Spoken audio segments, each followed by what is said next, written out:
Okay, hello student, how are you today? I hope you still in a good health today. Okay, today we will learn about thematic.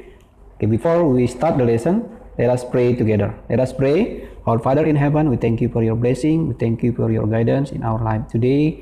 We want to start our lesson thematic PKN. Please bless us, bless our student at home, so they can follow study today well. Thank you, Jesus. In Jesus' name we pray to you. Amen. Oke, let me start. Ya, kita akan memulai pembelajaran kita hari ini.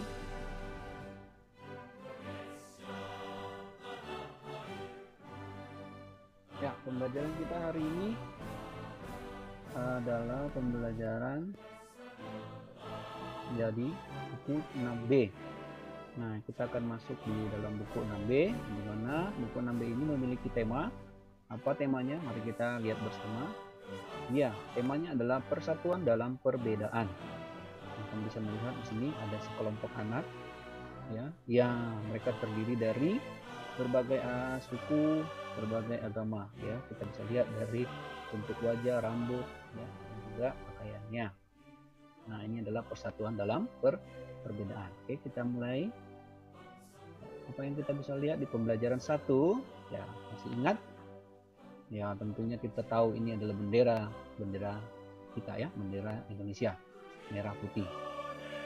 Ya. Nah, di sini ada pejuang-pejuang bangsa yang telah mengorbankan nyawanya, mengorbankan harta bendanya untuk memperebutkan kemerdekaan Indonesia.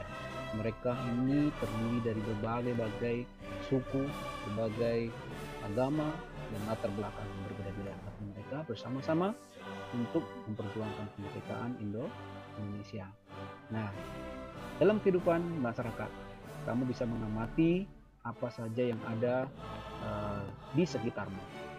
Apakah kamu melihat keragaman di sekitarmu?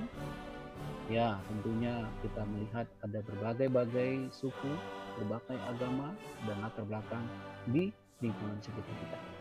Apakah masyarakat di sekitarmu dapat hidup rukun?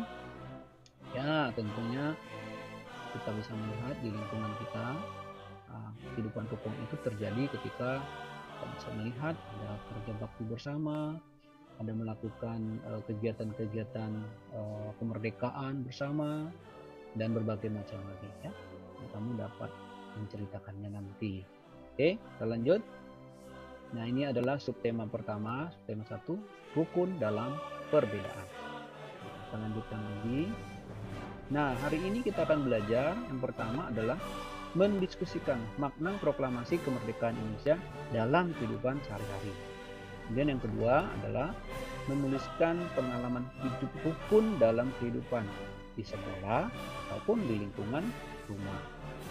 Ya. Oke, sikap yang akan kita kembangkan adalah kita punya rasa peduli dan rasa ingin tahu.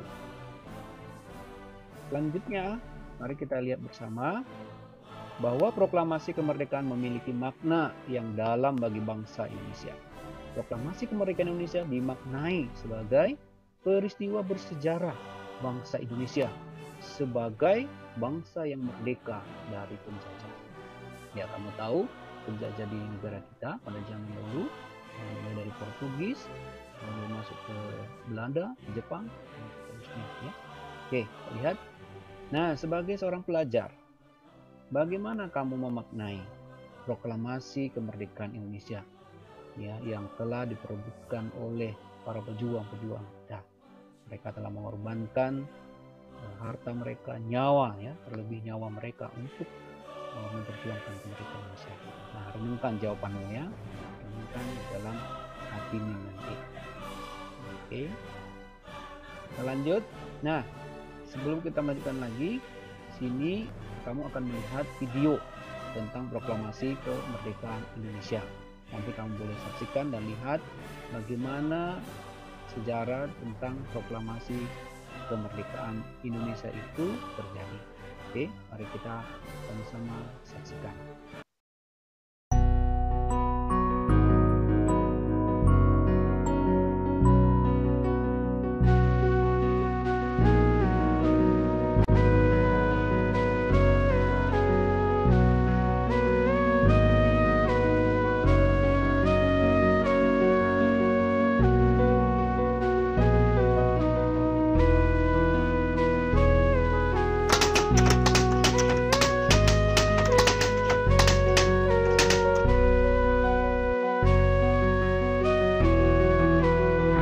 Proklamasi.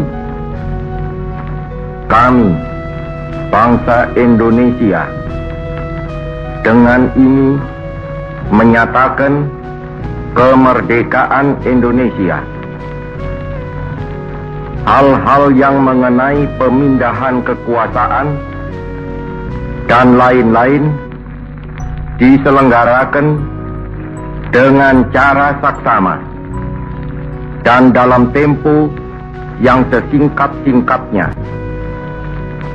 Jakarta, 17 Agustus 1945, atas nama bangsa Indonesia, Soekarno Hatta.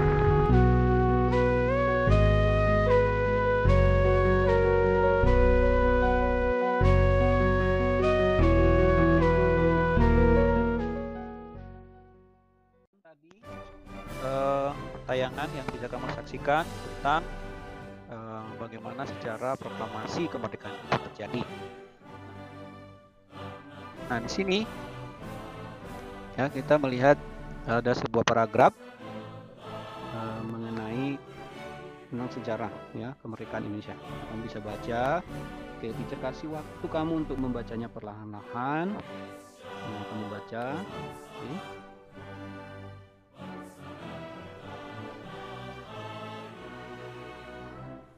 Nah, situ kamu bisa melihat ya bagaimana sejarah dari kemerdekaan Indonesia tentang proklamasi. Oke, ya, oke, saya bacakan saja. Di sini Jepang menyatakan menyerah tanpa syarat kepada sekutu pada tanggal 14 Agustus 1945. Berita tentang kekalahan Jepang ini masih dirahasiakan oleh Jepang pada waktu itu. Namun demikian, para pemimpin pergerakan pemuda Indonesia mengetahui pada tanggal 15 Agustus 1945 lewat siaran luar negeri. Nah, oleh karena itu, para pemuda segera menemui Bung Karno dan Bung Hatta di Pegangsaan Timur nomor 56 Jakarta dan meminta mereka untuk memproklamasikan kemerdekaan Indonesia untuk lepas dari pengaruh Jepang. Nah, di sini ada beberapa pertanyaan. Ya, yang pertama yaitu pertanyaan pertama, kapan Jepang menyatakan menyerah kepada sekutu? Nah, di sini tadi ya ada tanggal 14 Agustus 1945. Kemudian yang B, mengapa para pemuda menemui Soekarno-Hatta? Untuk apa? Ya, untuk meminta mereka untuk memproklamasikan kemerdekaan Indonesia untuk lepas dari pengaruh Jepang, karena mereka tahu bahwa Jepang itu pada saat itu mereka melawan Amerika ya, untuk perang kepada sekutu Amerika tanggal 14 yang dijatuhin itu bom ya, bom nuklir di Jepang, Hiroshima dan Nagasaki. Nah, nomor 2, menurut pendapatmu, apakah yang akan terjadi jika para pejuang Indonesia tidak memperjuangkan kemerdekaan negara kita ini? Nah, coba kamu bayangkan. Bagaimana? Apa yang terjadi kalau para pejuang tidak memperjuangkan kemerdekaan? Dibiarin aja gitu. Nah, tentunya kita tidak bisa mendapatkan kenikmatannya setelah sekarang ini, seperti sekarang ini. Ya, kalau mereka tidak memperjuangkan kemerdekaan, maka kita tidak dapat menikmati ya kehidupan yang merdeka seperti saat ini. Ya. Nah, apakah kita menikmati kemerdekaan saat ini? Ya, jelaskan jawabannya. Tentunya kalau tidak diperjuangkan kemerdekaan itu, ya tentunya kita tidak bisa menikmati kemerdekaan seperti saat ini. Ya, oke, itu bagaimana kita akan memaknainya. Nah, sebagai tugasmu di rumah, yaitu kamu coba tuliskan pengalamanmu mengenai hidup rukun di sekolah atau di lingkungan rumahmu. Kemudian tuliskan manfaat hidup rukun dari pengalaman yang telah kamu buat. Lalu bacakan cerita yang kamu buat di depan orang tuamu dan saudaramu di rumah. Jadi tidak perlu kamu kumpulkan, tidak perlu kirim ke gurumu ya, ke teacher-teachermu. Cukup kamu buat ceritanya, lalu kamu bacakan di depan orang tuamu atau saudaramu. Nah, ya itu tugas kamu. Nggak perlu dikumpul ya. Nah, di sini kamu lihat ada sekelompok anak yang sedang bermain bola. Ya, tentunya kamu suka bermain bola, terutama yang cowoknya pasti suka bermain bola ya. Nah, itu permainan yang paling. Nah, kamu lihat di situ ada gambar anak yang bermain bola ya bersama-sama. Oke, perhatikan di situ. Ya, anak laki-laki ya, terutama suka bermain bola. Lihat di sini ada berbagai orang macam-macam ya, keragaman orang ya. Kamu bisa perhatikan di sini. Oke. Nah, bagaimana mereka hidup rukun atau tidak? Ya, mereka bermain bola bersama dengan teman-teman mereka yang berbeda suku. Nah, ini adalah merupakan salah satu contoh hidup rukun. Nah, oke, nanti kamu boleh menuliskan pengalamanmu ya, hidup rukun baik di sekolah maupun di lingkungan rumah. Oke, nah dari sini kita membuat rangkuman apa yang sudah kamu pahami. Nah, yang pertama tadi adalah memahami makna proklamasi kemerdekaan Indonesia dalam kehidupan sehari-hari. Bagaimana kita memaknainya? Apa makna proklamasi itu bagi kehidupan kita saat ini? Ya, oke, tentunya itu sangat bermakna, di mana kita mengingat bagaimana perjuangan dari para pejuang kita itu yang rela berkorban, baik harta, benda, maupun nyawanya sendiri mereka perjuangkan untuk mencapai kemerdekaan Indonesia. Ini maknanya sungguh luar biasa bagi kita, sehingga kita saat ini sungguh menikmati kehidupan kita. Ya, kita bisa bebas dari penjajah. Oke, ini adalah memahami makna proklamasi kemerdekaan Indonesia ya. Lalu bagaimana kita? Nah, di sini tadi menuliskan pengalaman hidup rukun dalam kehidupan di sekolah maupun di rumah. Manfaatnya apa? Ya, kamu tadi sudah ditugaskan untuk menuliskan sebuah cerita tentang pengalaman hidup rukun dalam kehidupan di sekolah atau di rumah, lalu tuliskan manfaatnya nanti, lalu dibaca di mana? Ya, dibacakan di depan orang tuamu atau di depan saudaramu. Jadi tidak perlu dikumpulkan atau tidak perlu dikirim ke teacher-teachermu. Oke, kamu cukup tulis sendiri lalu baca di depan orang tuamu. Oke. Nah, sebagai tambahan tadi untuk makna proklamasi, tentunya dengan adanya proklamasi ini kita bisa hidup rukun ya bersama dengan orang-orang dengan latar belakang yang berbeda-beda, baik suku, agama dan sebagainya. Oke, ya itu saja pembelajaran kita hari ini. Ya, kita lanjutkan nanti di pembelajaran berikutnya ya. Ingat, teacher tetap mengingatkan untuk menjaga kesehatan, sering-seringlah cuci tangan dan pakailah masker jika hendak bepergian. Dan ingat, jaga jarak. Oke, itu saja. Oke, God bless you. Bye.